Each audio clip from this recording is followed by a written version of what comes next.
All right. Now, do you have it? Yep, we're rolling. We're rolling. Hopefully, welcome back, everybody. Oh, Here we are. this is the 12th try? I think it's been at least 12 tries. That was being nice. We have been struggling to make videos. Some more than others. Me. It's me. I'm the one who's struggling. I'm the struggle. I really, especially the way that the world is today, the way that archery is, I don't want to just release content for the sake of releasing content. And granted, I've probably overthought the heck out of what we're doing. Yeah.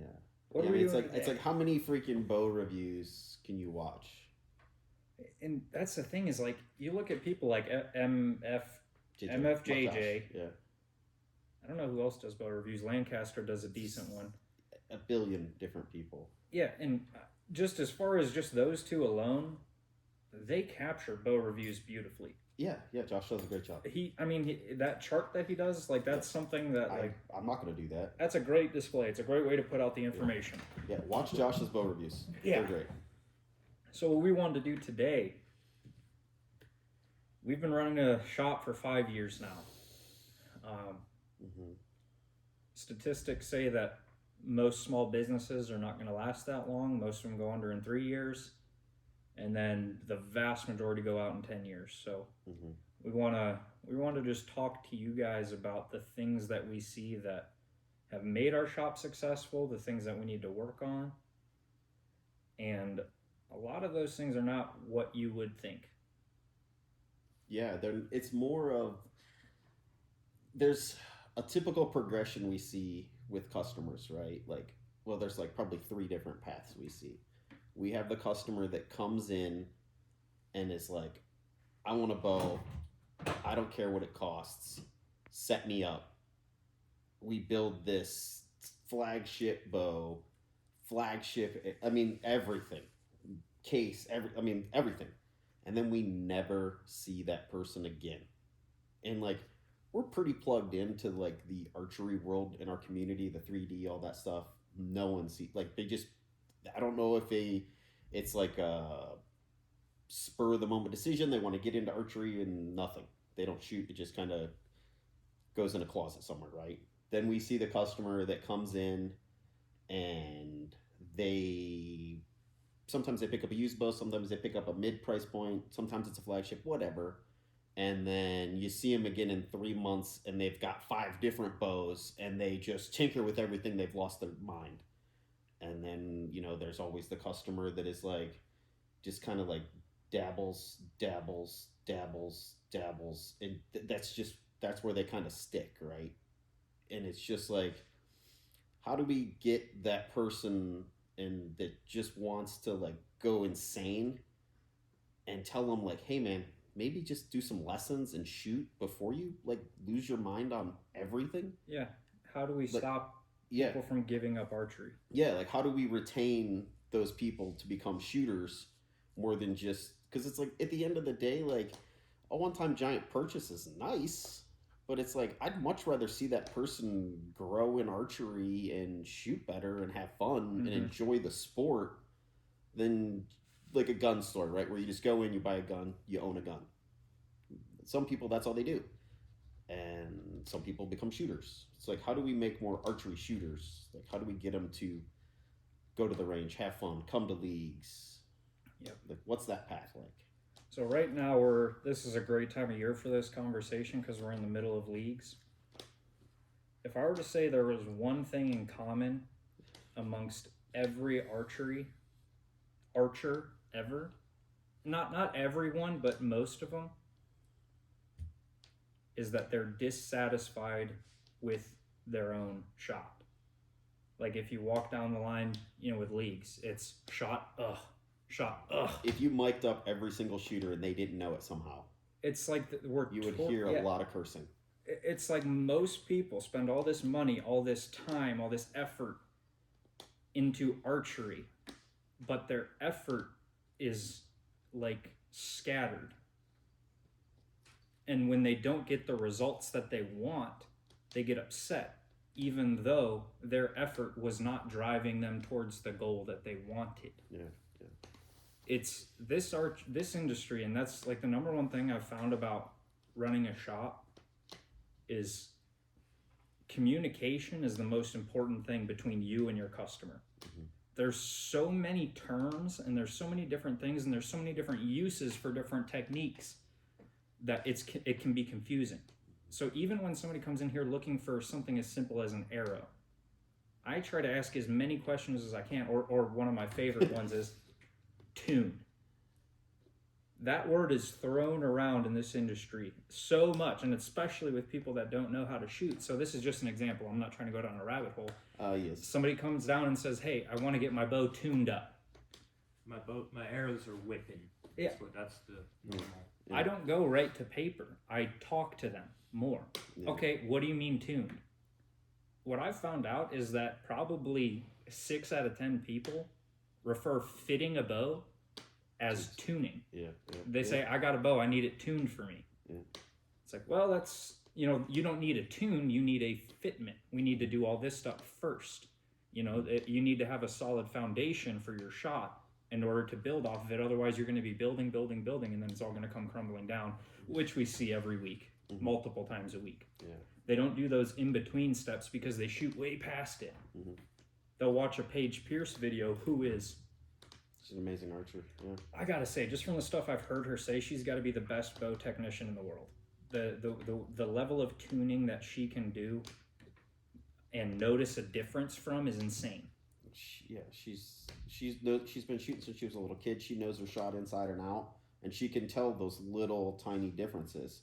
But guess what? You're not Paige Pierce. That doesn't apply to you. Yeah, if you bought a bow a month ago, and you come in and you're like, I need the bow fit, that always kind of ends up with like a basic tune with us, right? Like, we'll make sure everything's in center shot. We'll get it through paper. It's going to be fine, right? It's going to shoot straight. There's no sense you trying to like bear shaft tune and group tune and like it's ridiculous. All this stuff, right? Like, she's doing things to get points at a level that like I don't get those differences. Like, I can take a target bow out of the box, put everything dead set center, go over there and shoot a 300 round and shoot basically the same score if I took my target bow that I bear shaft tuned and everything. Like, they shoot basically the same. Like, I don't shoot at a level high enough to get those little minimal changes. Like, yeah, moving some bars around, you notice that. But like, the difference between my rest being here and my rest being there, my groups are basically the same. And at the highest level, this stuff matters, but most of us are not at the highest level. I'm not at the highest. None of us in this room are at the highest level of shooting. You have to make so many sacrifices, and you have to be so committed, and you have to be so determined to get to the level that these people are that you're watching on YouTube. Yeah. You haven't done most of that work. So when you try to do the stuff that is relevant to them, that's why you're not getting results from it. Yeah. And that brings me to another thing that I see is, Joe said this about Paige Pierce's shot 2 seconds ago. She knows her shot inside and out. It's her shot. She owns it. She might look at what this person does, tweak a little bit, look at this person, then tweak, but it's her own shot. She's taken ownership of it. Do you know where I'm going with this? I'm trying to... Yeah. If you look at all these people online and you try to mimic what they do perfectly and it's not working for you, it's not pretty. It doesn't just like watch a YouTube video, all of a sudden you have it in your shop. Like, you need to take the concepts that you're learning and practice them out and try variations of it and actually figure out what works for you, because we see... Yeah, chances are that person's been working on that shot for years. Yes. I don't mean you went to like your local range and shot arrows for like every day for a week. I mean, this person has shot thousands of arrows a week for years to develop it. And it's not even just that. That's something very important for a lot of you guys to hear. It's not the amount of arrows. It's how present you are. You cannot go into a day and say, I'm going to shoot 300 arrows and come out a better shooter. You can literally make yourself worse every single shot if you turn your brain off and you stop being in control of it. We see it all the time. Well, people go too fast too. Even like you mentioned, people with the expensive builds, we never see them again. Mm-hmm. Over the last year and a half, the 3 probably most expensive bows that we've set up for guys, we haven't seen them since. Yeah. And they had everything top of the line, but it was the complete wrong bow Yes. for a new archer. Yes. Very backwards. Even going into a target bow, you can have your shot process down, be a good shooter with a hunting bow. Pick up a target bow, long bows, long bars, magnification, and it's terrible. Yeah. Hey, Luke, 100%. Luke, what is your current target bow? My current target bow is a 32-inch PSE Decree.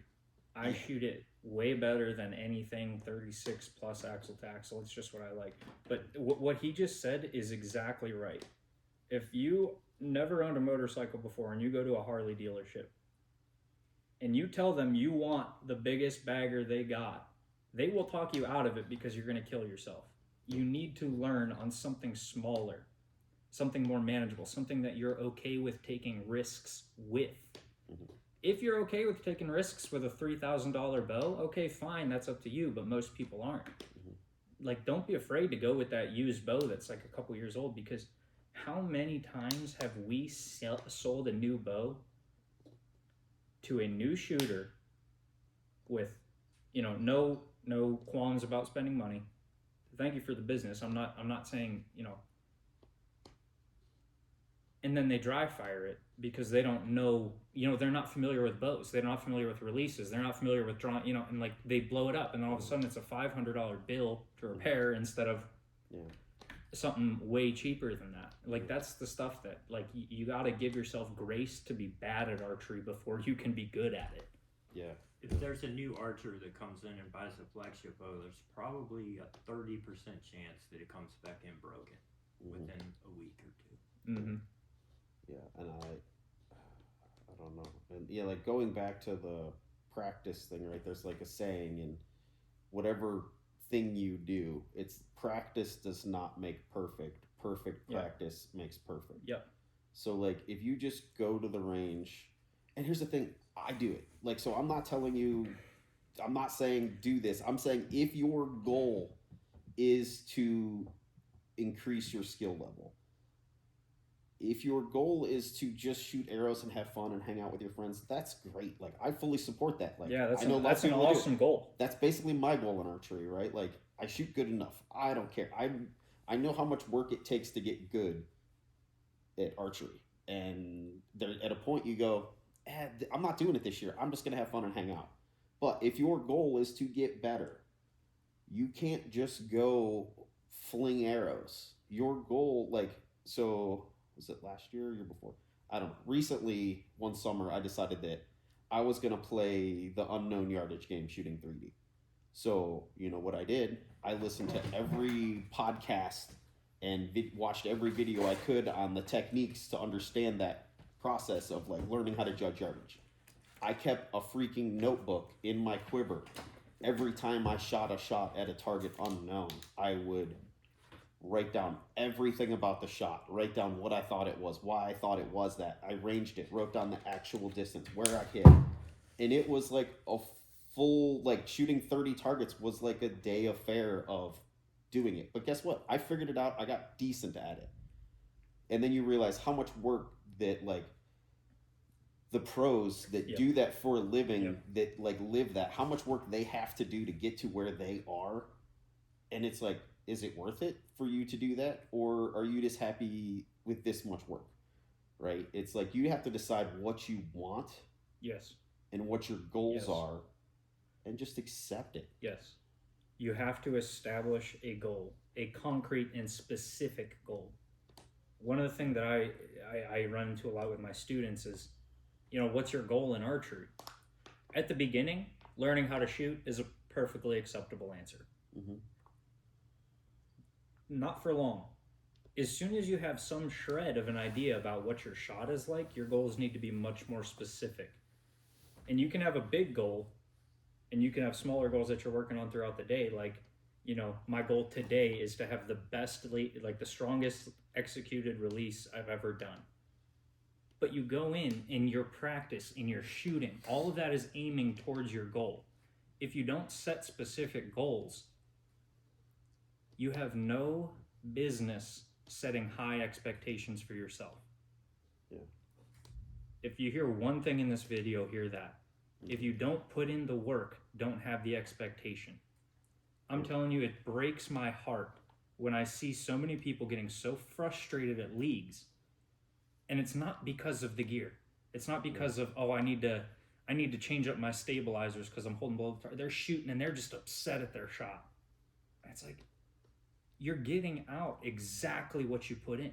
There's no magic that happens in there where you put in the correct amount of effort and you have it targeted specifically towards what you're working on, and you're using great resources to help you. If you do all of that properly, guess what's going to happen? You're going to be a good shooter. You're going to be achieving your goals, whatever they are. If you don't do that work, don't expect that outcome. I'm talking to everybody on here, including myself and Cam and Joe. That's the reason we know all this. We're people. Well, we love having everybody shoot leagues, but the truth, half the people shooting leagues shouldn't be shooting leagues. And I agree, and that does not mean I that... think more arrows equals improvement, but when you're not breaking it down and working on individual things, it's very counterproductive. Yeah, but I feel like half the people that shoot leagues because it's fun. Yeah, I'm glad you said that. Yeah, And that's because like fine. that's the Just the be only reason aware I of your shoot- goal. Be yeah. aware of your goal. I'm going to use Sandy Battaglia as an example. She comes in to have a good time. She's just... Mission accomplished. And she shoots, and she shoots well, like Yeah, really well for somebody that never practices. It's actually astounding. And she doesn't care. She doesn't get upset about, you know, if she throws a 6 or 5, she goes, whoa! yeah. Like, she doesn't slam her bow down and start throwing a temper tantrum and start dropping F-bombs. Yeah, because you see that occasionally too. There's no excuse for that, especially because there's kids that hang out on the range. And, you know, like... There's no excuse. You're throwing a tantrum because you didn't meet the goals that you never put in the work to achieve. Yeah. Like That'd be like every day you go to the local ATM and you look at you check balance and you're pissed because there's not $1 million in there and you never go to work. Yeah, exactly. So like it's like, you know, where's my money? It's like, well, what the fuck did you do today? Yeah. Oh, I didn't go to work, or you get what you get, right? It's the same thing. Yes, every time. There's no exception to that rule. Yeah. Like, look at Bodie Turner. Everybody wants to shoot like Bodie. Nobody wants to work like Bodie. Well, here's the thing. Go back in time and start when you were 3 and have a dad that developed a process of shooting that, like, helps people and live that life. Like, it's impossible for most people. It's just not gonna happen. And this bleeds into the number one issue that most people will say is with archery, which is target panic. Target panic is the short-term manifestation of everything that we just talked about, where your goals don't meet your efforts. Yeah. So when you get to full draw, if you have created your shot and you've really honed in on every piece, and that is what you care about, and that is what you're focusing on, is making good shots, not about what the number is or where the arrows hit. If that is your goal, is making good shots, oh shoot, I just got distracted. But Squirrel. Dude, this was a good point. Groundhog. Target panic. If your goal is making good shots, and I'm talking about true, in your heart of hearts, that is your goal. It's not like, I really want people to see me as a good shooter. I really want good scores. So I'm going to say that I'm really interested in my shot, because the proof is in the pudding. Whatever you do down there, it's very obvious when you care about your score or your shot. People that care about their shot more than their score, I guarantee, have way better control over their target panic. Everybody I know that has target panic is so fixated on that number. I want to get over that threshold, or I want people to see me as a good shoot, and it's all about the number. Mm-hmm. And if your goal is the number, you are doing nothing back here to achieve it. There is no progression that leads to high scores if the score is your focus. Yeah. If the shot is your focus, guess what? A strong shot is a path towards high scores. You need the path. You can't just desire the outcome and not have a path. Can't just bumble around in the woods and expect to be where you need to be. Yeah. Oh, this was perfect. I had a student, Matthew. So he's doing this 4-H thing where there's this coach there that has knowledge but no wisdom in archery. We've been working on his shot, and this kid is disciplined. He works on it every single day, like keeps notes on his shots, doesn't have an arrow count. He just wants to be present and in control of his shot. He goes to this 4-H shoot. It was the first one that they all did. And he's shooting Olympic recurve. So we started 3 fingers under and below the chin, which I won't get into that, but that's the best way to start. Eventually you move to split and lower anchor. This coach there tells Matthew, who's been working on a shot for 2.5, 3 months now, his shot, he tells him like 3 rounds in to switch his hook and to switch his anchor point. Matthew went from experiencing 0 target panic whatsoever because he had this shot developed and it was a great, strong shot for a new shooter. And then he changes it and all of a sudden he gets target panic. Why? He didn't have a path. That confusion, exactly. That lack of a path is what creates the target panic. And everybody goes through it, and it's the most heartbreaking thing because we, just like Joe said, we can sell you a $3,000 bow, but if we never see you again, that business model doesn't work out well. I would 10 times out of 10 rather make all of the money off of you going and shooting on the range or doing coaching than I would selling you a product that's not going to make you better. Yeah, because there's nothing more frustrating than somebody who like buys, you know, the latest, greatest, whatever, and then goes over to the range and can't keep them on a 5-spot target, like on the single spot at 20 yards, right? Because it's like, you know, you could do that with any bow. I don't care what bow it is here. You could do that with any bow here, right? Like shooting a decent group at 20 yards is doable with anything here as long as you understand the basics. And another thing, especially new archers, just having a bow that properly fits you. Yeah. Poundage, draw length. I see it a lot. People come in, they went and bought a bow at like a big box store, you know. It's horrendous. And they'll come in just to get arrows. And I'll be like, where'd you get it? Oh, Bass Pro, Cabela's. And I'll be like, well, let me see you draw back. Yeah.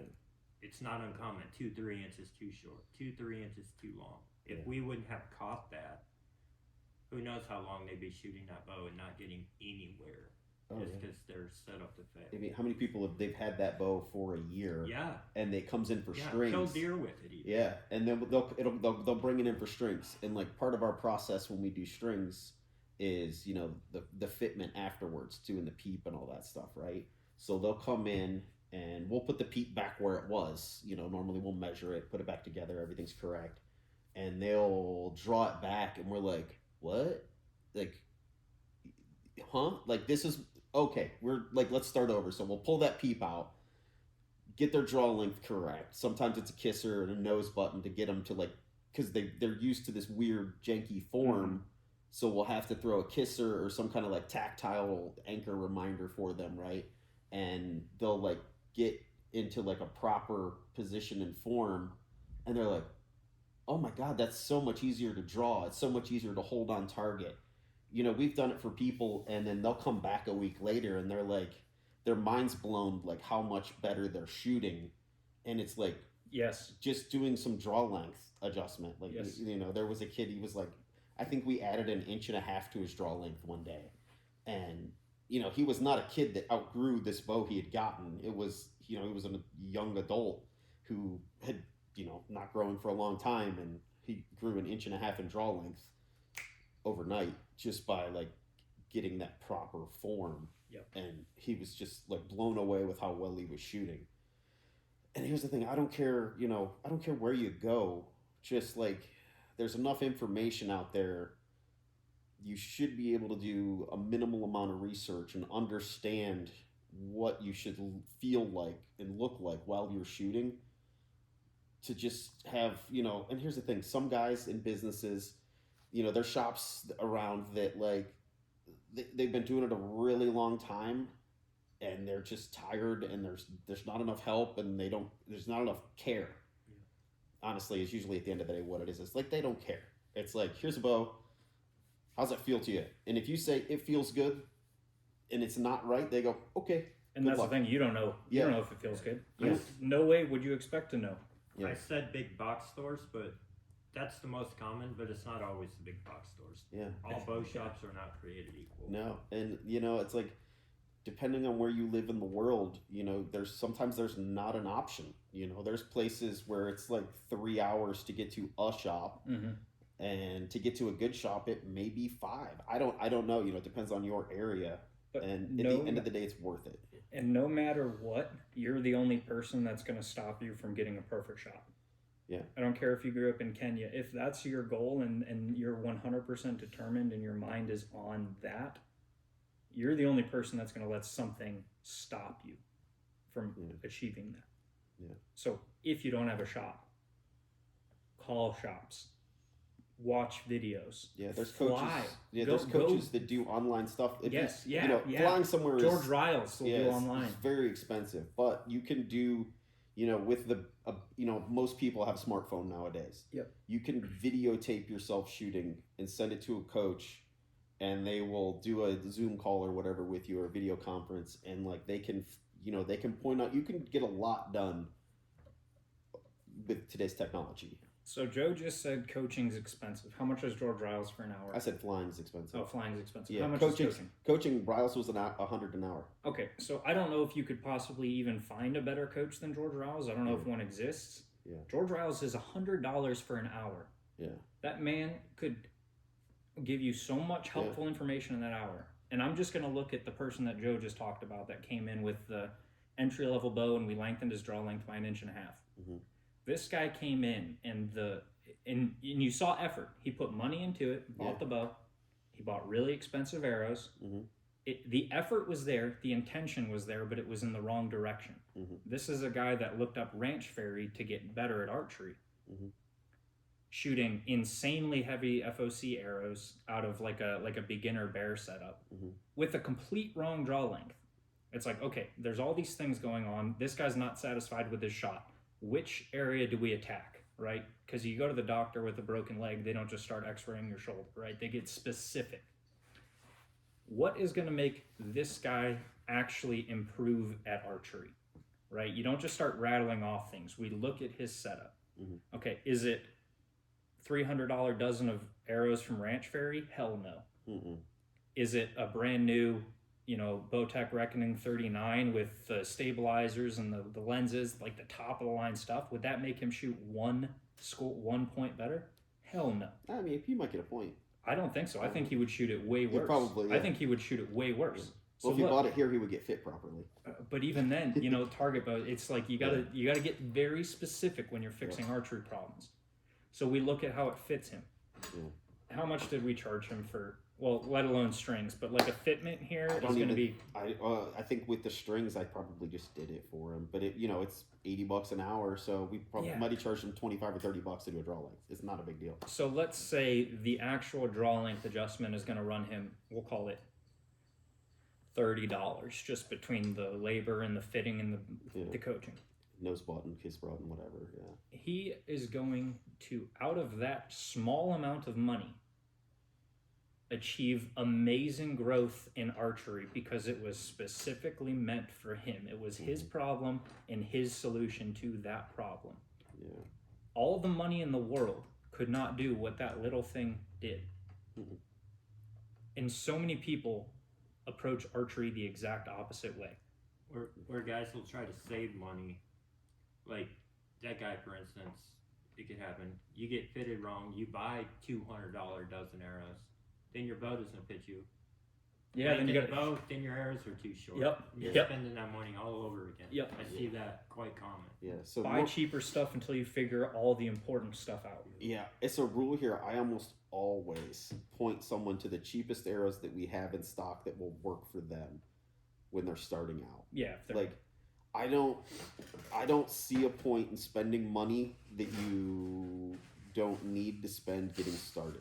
Because I would much rather have you confidently shooting groups in your yard at 20 to 50 yards with cheap arrows. Because, if you're shooting well, you're going to break them.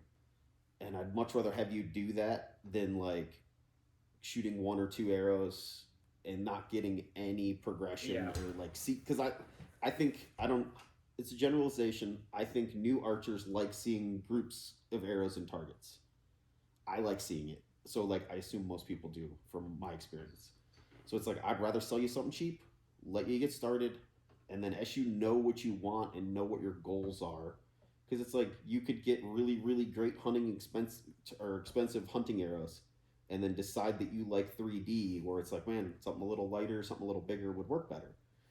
So it's like, spend your money in the appropriate places. Yes. But at the beginning of the day, if your bow doesn't fit you, usually buying something isn't what you need.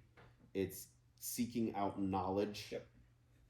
Like it's the intangibles at that point. Yep. Right? It's like getting somebody that knows what your bow should look like on you, knows what your knows how to get you into alignment properly, is going to benefit you the most at the end of the day versus buying better arrows.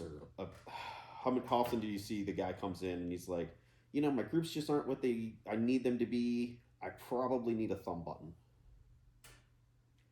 All the time. Yeah. And when you buy equipment to solve a problem that is in your mind or in your form, it actually makes the real problem way worse because you've given yourself false hope. Mm-hmm. Well, there's always that little honeymoon period, right? Yeah, exactly. Because it shoots up and you're like, I fixed it. And then it goes back and you feel hopeless because you were here and now you're here again. Yeah, yeah. It's like the reality is you were never here. It was just a little... Yeah. And there's reasons for that, why when you change something you shoot really good right away. Yeah. But everybody that's done that knows that it is temporary. Yeah. Very temporary. Yeah. In bike racing we always called it new bike watts. Because you could always ride your new bike faster than your old bike for like a week. I don't know what it is, but it's a thing. And it's the same thing happens in new bows, right? You get a new bow, feels so good, you shoot it really good that first week, and then you're like back in that same pit of despair. And it's not a pit of despair, but you shank a 9 here and there. And I want to be, I don't think I've said this yet in this video. I want to be very clear. I am not saying anything against the people that have fallen into this trap. Oh, no, because here's the thing. We We're know this them. so well because we are them. We are them. Yeah. I am not dogging on you for watching a Ranch Fairy video and No. coming in. You could come in here, have absolutely everything wrong with your bow. We're not going to treat you any. We want to help you shoot better. Yeah. So when we call out these harsh truths, like Cam said about League, like, it's not that we're upset to see you at League. We love seeing you at League. We're so happy that you're here and you're shooting and for the business. But seeing you constantly disappointed is why we're like, just realign with your goals. If you're the Sandy Battaglia that wants to come, shoot well, have a good time, or shoot and have a good time, no matter how she shoots. Know that. Yeah. If you shank a 6 and you haven't done that effort and your goal is to go have fun, you better not be pouting. Yeah. Because that didn't impede your fun.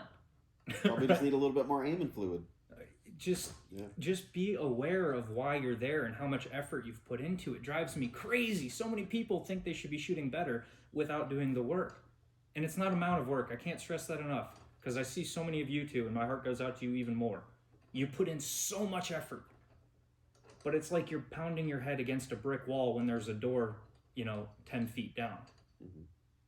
It's just your effort needs to be better directed. You need to get out of your own head. You have placed something above making a good shot, and that's not hard to find out. If you're just real honest with yourself for 5 minutes, just, why am I doing this? What do I find important? When does my anxiety spike when I'm shooting? Is it the last arrow of a 300 round where I might or might not shoot a 300? Well, then guess what? That tells you right away that you care about the score more than making that last shot just as well as you made the other 59. I feel personally attacked. And learn your equipment. A lot of people don't know their equipment. That's a all. good one. I had a kid in here last week, wanted to switch arrows. Can you help me sight in? Absolutely. If I have time, sure. And he had no idea how to sight his bow in. Had been hunting all season, no idea how to even sight his bow in. Yeah. Like, there's, the simple things everybody should know, and the information's out there. Yeah. There's a lot of bad information, but Yeah. it's there. There's so much. It's even like it's. I used this analogy the other day. That wasn't the analogy. I was gonna say that's a perfect analogy. There was this video of like a hockey player or something like that in a press conference. I don't even know what it was, but he says, knowledge is knowing that tomato is a fruit. Wisdom is knowing not to put it in a tomato or in a fruit salad. Fruit salad, yeah. All right. These videos, some of them are trash. Some of them online are just terrible information. But a lot of them are good information. But when you try to apply it to your shot, it's like putting a tomato in a fruit salad. It's not right. And a lot of the ones with the worst information get the most views because they got a good-looking girl in it or something to lure, and it's terrible information. Yeah. Well, it's, oh shit, I forgot what I was gonna say. Never mind. Nothing against good-looking girls. No, they're totally fine. But yeah. Yeah, just be real. Be real. Like we were thinking about like what is this video gonna do? And I'm thinking about the most frustration that I ever have in this business. And that is exactly what it is. It's your goals are not aligned with your effort. Mm-hmm. And that will always end in disappointment. It's a 100% guarantee that ends in disappointment. If your goal is to have a good shot, it doesn't matter what bow you're shooting. It doesn't matter what release you're shooting. It doesn't matter how well tuned your bow is. The arrows mean nothing. Like, develop a shot and then the stuff matters. Yes. Because all that stuff's real. All that stuff is, that's math, that's science, that's real stuff that matters at some point. Yeah. Not now. You know who I'm talking, hopefully you know that I'm talking to you, but I know there's some guys that'll hear it and say, yeah, that's for other people.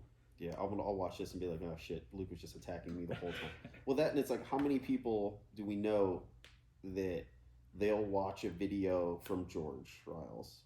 They'll watch a video from John Dudley. They'll watch a shot video from Joel Turner. And they'll try to combine all three of these shot processes into one thing. Yes. And that doesn't work because each one of those people teaches you something different, a different way to execute a release, right? Like Joel Turner is big single finger manipulation. George Riles yields, like softens his hand to activate a thumb button. John Dudley wants you to pull through more. Like, those three styles of shooting are not the same, and you can't combine them into a shot.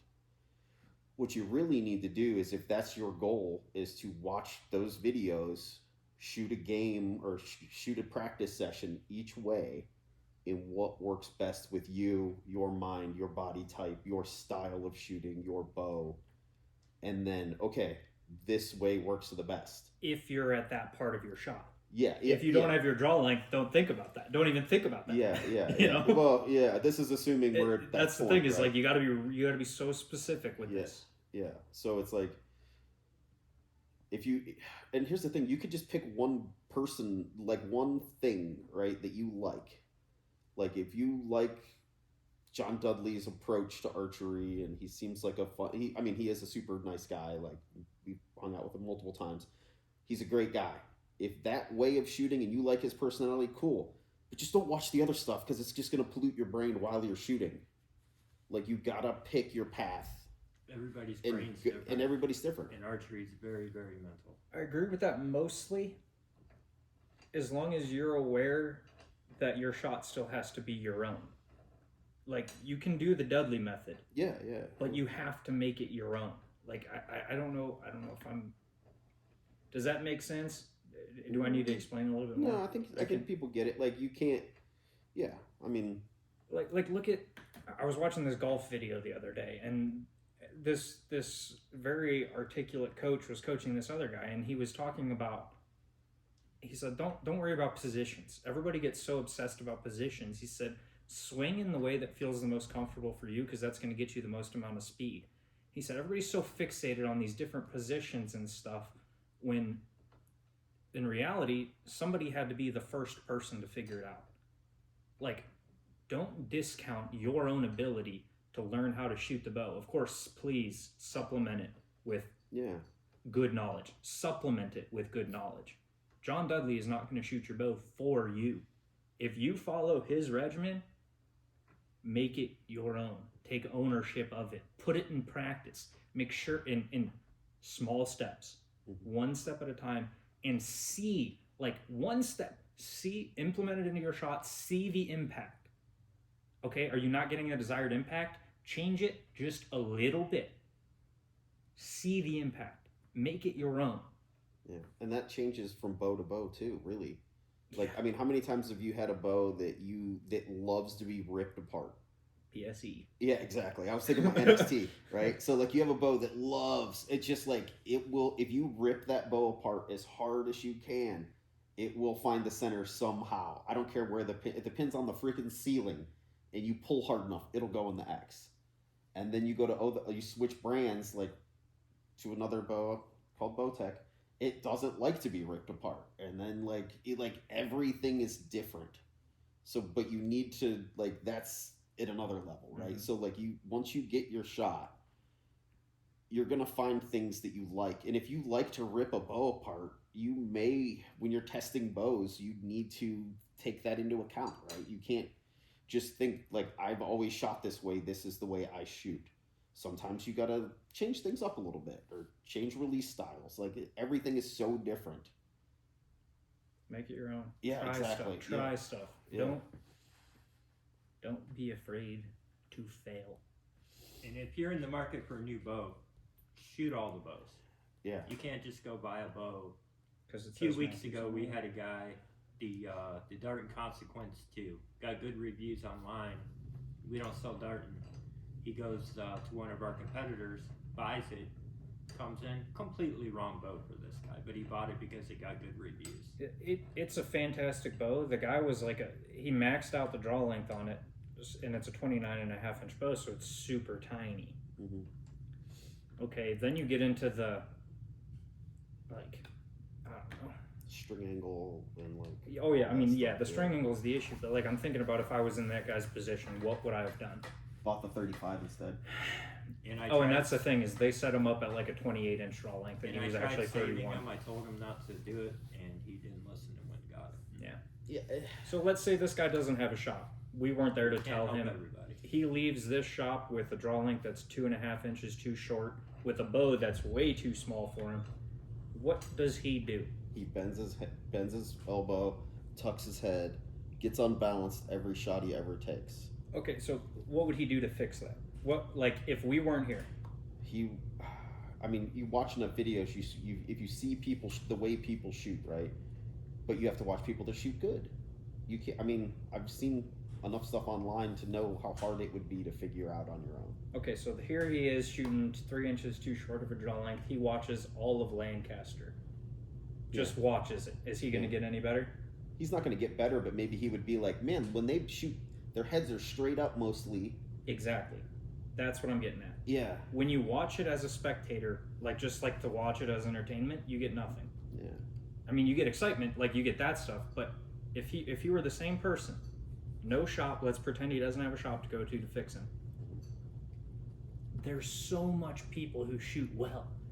Video yourself shooting, because I promise you look nothing like you think you do. I mean, I look pretty good.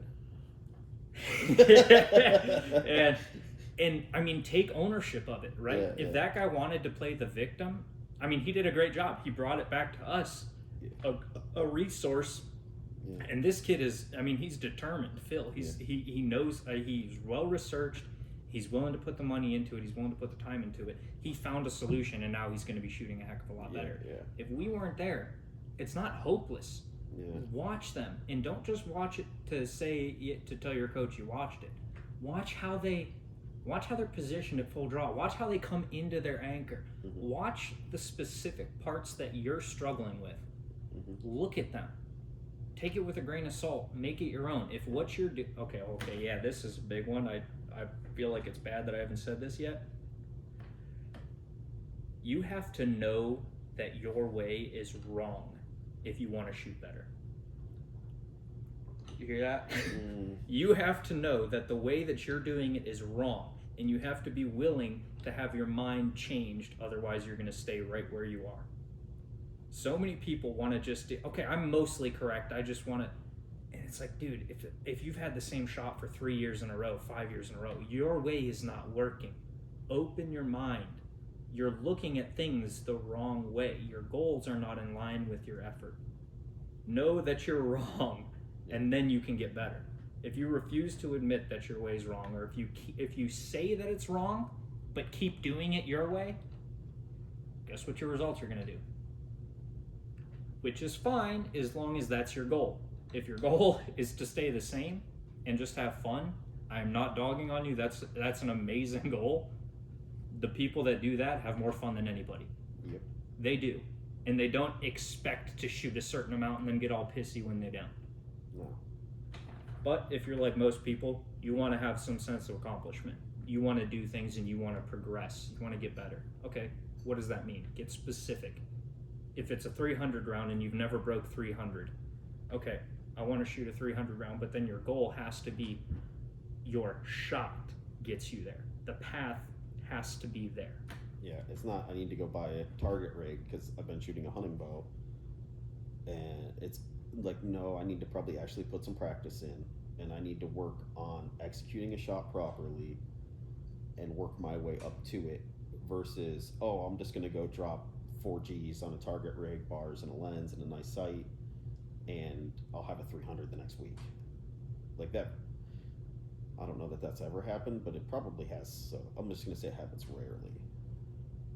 I'm still just thinking about like, Luke's fired up, guys. I don't know. I am. I'm passionate about this. This stuff matters because this is everybody. Yeah. I mean, there isn't one person that I've seen and talked to in archery at a greater length that hasn't experienced exactly this. And so many of you guys are tortured by it. And every time you pick up your bow, it's F-bombs and F this and I hate archery. This is a stupid effing game. It's like, It's a hobby. you have to learn the fundamentals, and then Joe always says once you learn the rules, you can break them. You have to learn the fundamentals, and most people don't learn that. they skip right past them because there's new and shiny They stuff seen on this the other on side. YouTube, and this guy said it's great, so that's why I have it. And it might be great, but that doesn't mean it's for you. Yeah, very rarely it's great. Really. I mean, honestly, look, we sell brand new bows. They're not the answer to your problems. Are they badass? Yes. Are they efficient? Yes. Are they gorgeous? Yes. Do they work exactly how they should? Yes. Can you say every one of those things about a 5-year-old bow? Yeah, absolutely. Oh, yeah. Can you say every one of those things about, let me show you what most people, not most people, but we have a lot of people come into the shop and they want to get into archery, and this is the bow that they bring. This is where gear matters. So like at a point, gear matters. You got to know what your issue is. So I'll show you an instance where gear actually matters. Oh, right? I'm excited to see what you're pulling out over here. Oh, I know what he's pulling out. Well, I got a dog on the old bows, man. No. My bear whitetail's sweet. Where is yours? Because these ones, oh, I know, I got them. Mine's on my desk. It's all cleaned up. I got them. Dude, that thing's shooting a 300 this year. I guarantee it. Okay, I don't know if I'm in frame or not. The Bear Whitetail Hunter. The greatest bow that's ever been made. It's got a sticker on it that says "Do not dry fire." Yeah. It's cool. Yeah, you're not allowed to dry fire this one. Yeah, or any of So, them. we see a lot of people, and we just had this one sweet young girl come in here a couple months ago. She bought a old Hoyt apple, you know, like one of the ones with the risers this tall, and it's like, you know, 70, this is a girl, this is a young girl, 14 to 16, somewhere in there. Bought it for $250 off of this fireman dude. This fireman had a 30-inch draw length, 70 pounds. This little girl bought this bow, not even close to fitting her, not even close. So if you Not buy, even close to fitting me. yeah, like you gotta be in the ballpark, right? Like Yeah. gear matters to some level, right? Everything matters at some point. Way overpaid, and it was useless. Yes, but everything has to have their proper place. When you put things out of order, disaster and chaos happens. It's a guarantee. You got to know when to have gear. You got to know when it's your form. You got to know when it's your mentality. Yeah. And you're the only person that knows that. Your coach can help you get there, but a good archer can analyze their own shot and is not going to make a shot, sit there like a puppy and wait for you to tell them what they did wrong, because what if you're not there? Yeah, I feel like that's every student, every person I've ever coached. My goal at the end of the day is to not coach them, right? Like, if It's I to, don't- yeah, no, that- I don't know, hear that, you. That doesn't make sense, but like my goal is to get them, like I've taught them enough that when they do something, they can figure it out. Yes. If that makes sense, right? Like I like it's not my business model to like coach you for the rest of your life once a week. Yes. I want you to learn from me, like, why am I constantly going low right? And is it because you're not in alignment? Is it because if you're shooting a bear bow, you're plucking the string?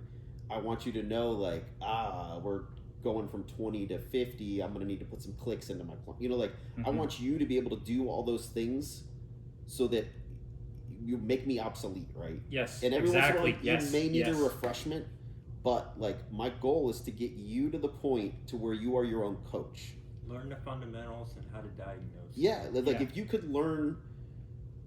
if you learn your shot, right? Like if you're like listening to Luke here, and you know your shot inside and out, and you make a bad shot, and it goes, let's say, like I can tell you what I do, right?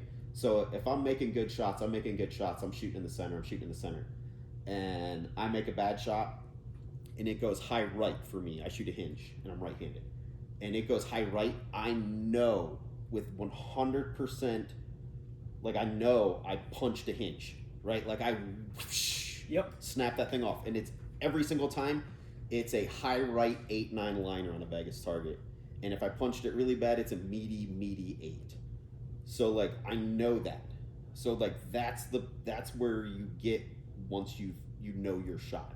Like you've shot enough arrows and made enough good shots that you can tell when your shot goes awry. And here's the thing, it doesn't always happen. Every once in a while I shoot a shot and I'm like, what? Why is it over there? Like that makes no sense.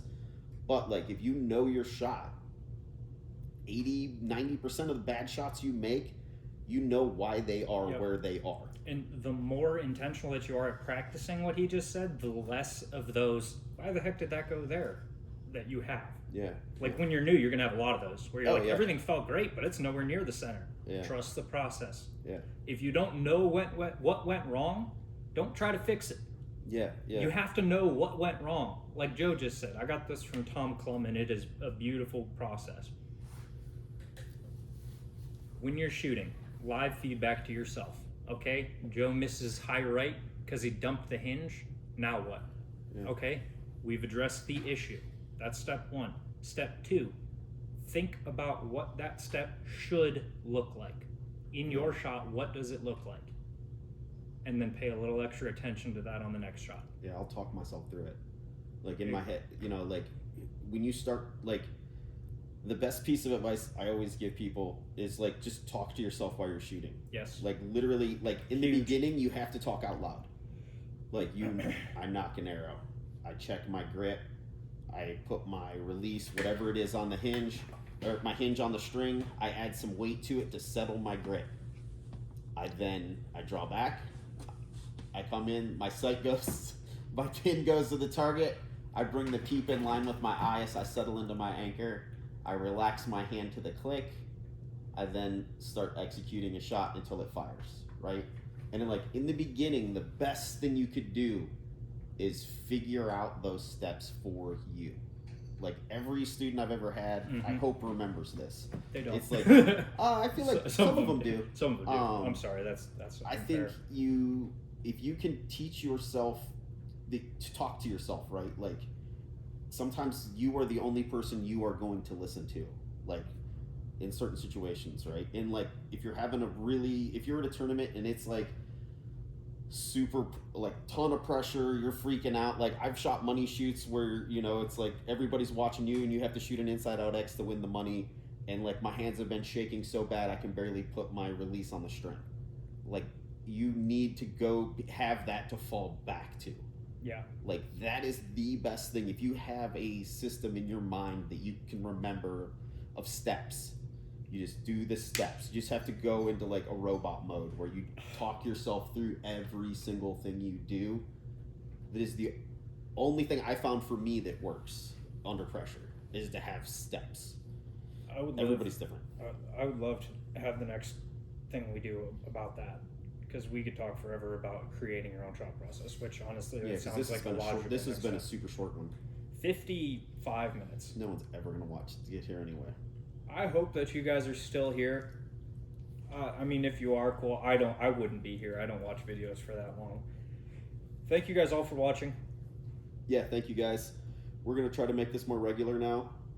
I'm not even gonna say that. We're just. Well, I mean, I'm gonna try. Yeah, I guess it's fair. I'm gonna try, but. Yeah. Cool. Well, thanks again, guys. Yeah. See you next time. Yeah, I want to keep talking, but yeah, there's only so much time in the day. Come holler. Come holler.